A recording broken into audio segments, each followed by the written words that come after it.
Silchar news 24 আপনাদেরকে স্বাগতম জানাই। আজ হলো 23 জুন শনিবার। আজকের কয়েকটি বিশেষ গুরুত্বপূর্ণ খবর নিয়ে আসলাম। আজকের প্রথম খবরটি হলো রাজ্যবাসীর জন্য এসেছে একটি ভালো খবর। আবার আরম্ভ হয়েছে সূর্যঘর আঁচনির জন্য আবেদন প্রক্রিয়া। প্রধানমন্ত্রী সূর্যঘর আঁচনির বিনামূল্যে সোলারের জন্য কিভাবে করিবেন আবেদন, বিস্তারিতভাবে জেনে নিন। পিএম সূর্যঘর আঁচনির অধীনে আপনারা বিনামূল্যে লাভ করিবেন বিদ্যুৎ। এই আঁচনির অধীনে ভারত সরকার এবং আসাম সরকারের তরফ থেকে আপনারা সাহায্য লাভ করিবেন। 1 কিলোওয়াটের জন্য ভারত সরকারের তরফ থেকে দেওয়া হবে 30,000 টাকা এবং আসাম সরকারের তরফ থেকে দেওয়া হবে 15,000 টাকা। মাত্র 5,000 টাকার বিনিময়ে আপনারা লাভ করিবেন 1 কিলোওয়াটের সোলার প্যানেল। তার সঙ্গে 2 কিলোওয়াটের ক্ষেত্রে কেন্দ্রীয় সরকারের তরফ থেকে দেওয়া হবে 60,000 টাকা এবং অসম সরকারের তরফ থেকে দেওয়া হবে 30,000 টাকা। তার সঙ্গে 3 কিলোওয়াটের ক্ষেত্রে মোদী সরকারের তরফ থেকে দেওয়া হবে 78,000 টাকা এবং অসম সরকারের তরফ থেকে দেওয়া হবে 45,000 টাকা। পিএম সূর্যঘর আঁচনির বিনামূল্যে সোলারের জন্য ভারতীয় ডাক অর্থাৎ পোস্ট অফিসের মাধ্যমে আপনারা আবেদন করিতে পারিবেন। এদিকে রেশন কার্ড থাকা সকলদের জন্য এসেছে একটি জরুরি খবর। রাজ্যের রেশন কার্ডের হিতাধিকারী সকলেরা করিতে হবে ই-কেওয়াইসি না করিলে লাভ করিবেন না বিনামূল্যের চাল। বিনামূল্যের চাল লাভ করিবার জন্য ই-কেওয়াইসি করাটা বাধ্যতামূলক বলে জানানো হয়েছে। রেশন কার্ডের হিতাধিকারীদের জন্য অত্যন্ত জরুরি খবর, কারণ হলো হাতে মাত্র 3 দিন রয়েছে। আগামী 25 জুনের ভিতরে রেশন কার্ডের গ্রাহক সকলেরা ই-কেওয়াইসি করাতে হবে বলে জানানো হয়েছে। আপনারা রেশন কার্ডের ই-কেওয়াইসি করার জন্য নিজের সুলভ মূল্যের দোকানের সঙ্গে যোগাযোগ করিতে পারিবেন। এদিকে রাজ্যের ম্যাট্রিক পাস করা ছাত্রী সকলদের জন্য মুখ্যমন্ত্রী ডক্টর হেমন্ত বিশ্ব শর্মার বৃহৎ ঘোষণা। এবার থেকে ছাত্রীরা নিযুত ময়না প্রকল্পের অধীনে লাভ করিবেন টাকা। 1 জুলাই থেকে ছাত্রীদেরকে ফর্ম দেওয়া হবে, যা পূরণ করে জমা দেওয়ার পর অক্টোবর মাস থেকেই লাভ করিবেন ছাত্রীরা টাকা।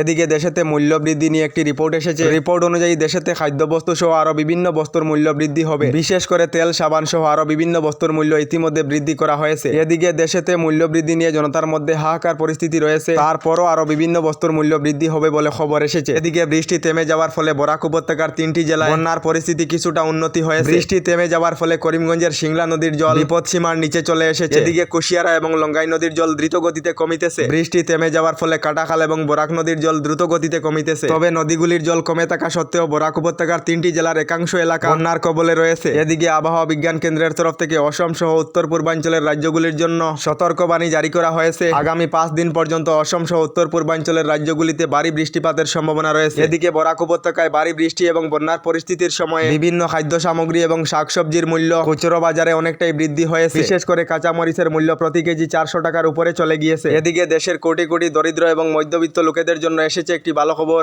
এখনো পর্যন্ত যে সকল লোকেরা সরকারি গড় লাভ করেননি তারা শীঘ্রই সরকারি গড় লাভ করিবেন বলে কেন্দ্রীয় সরকার থেকে জানানো হয়েছে। কারণ হলো কেন্দ্রীয় সরকারের তরফ থেকে প্রধানমন্ত্রী আবাস যোজনার অধীনে আবারও নতুন করে 3 কোটি সরকারি গড় দেশের দরিদ্র এবং মধ্যবিত্ত লোকেদেরকে প্রদান করা হবে। যে সকল লোকেদের প্রধানমন্ত্রী আবাস যোজনার তালিকায় নাম রয়েছে তারা শীঘ্রই সরকারি গড় লাভ করিবেন। সঙ্গে বিনামূল্যের শৌচালয় এবং বিদ্যুতের কানেকশন, তার সঙ্গে এলপিজি গ্যাস কানেকশন খুবই শীঘ্রই লাভ করিবেন। যে সকল লোকেদের এখনো পর্যন্ত সরকারি গড়ের তালিকায় নাম নেই তারা অনলাইনের মাধ্যমে সরকারি গড়ের জন্য আবেদন করিতে পারিবেন। আপনারা সরকারি গড় লাভ করেছেন না কমেন্ট করে নিশ্চয় জানাবেন। আমাদের ডেইলি খবরগুলি ভালো লাগলে আমাদের ভিডিওতে লাইক দিয়ে চ্যানেলটিকে সাবস্ক্রাইব করে নেবেন।